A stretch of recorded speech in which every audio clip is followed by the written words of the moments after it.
Hi everyone, Dr. Tisha, family medicine physician in Houston, Texas, and today I want to talk about depression and ADHD. If you are depressed and you cannot focus, which one do you treat first and why? And also, I'm going to sprinkle in a little insomnia there because I see this quite often. So when my patients are depressed, lack focus, and not sleeping, I start with treating their insomnia first. And the reason is if a healthy person without depression is sleep deprived, they're going to feel tired, they're not going to be able to focus. So, step one is correcting the problem of sleep. Okay, now that we fix the sleep, I usually bring them back in 2 weeks.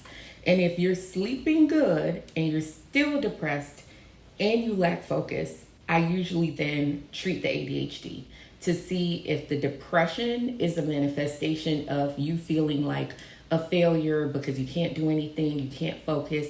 And make no mistake, depression can feel like ADHD too. Like, I'm so depressed, I just can't focus on anything, I can't get anything done. But I usually treat the ADHD, and the reason is because I can usually see pretty quickly if you're responding to ADHD meds, whereas with depression meds, it's going to take me a few weeks. Usually I say give it 6 weeks to 6 months before we're going to really see a difference.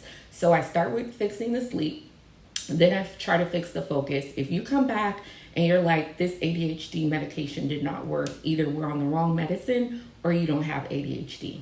The whole time this is going on, I am recommending that you start therapy, see a therapist, and see if anything else could be going on that is playing a role in this.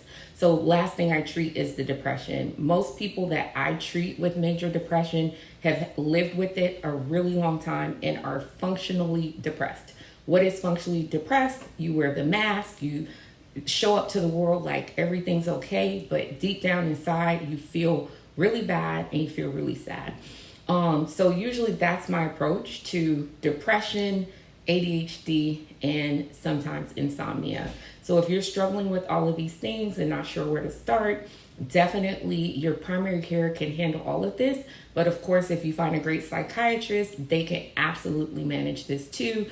I always share that primary care can take care of this because so many people either don't have access to a psychiatrist in their network, or it's a really long wait time for them to see a psychiatrist. Usually, therapists are more accessible.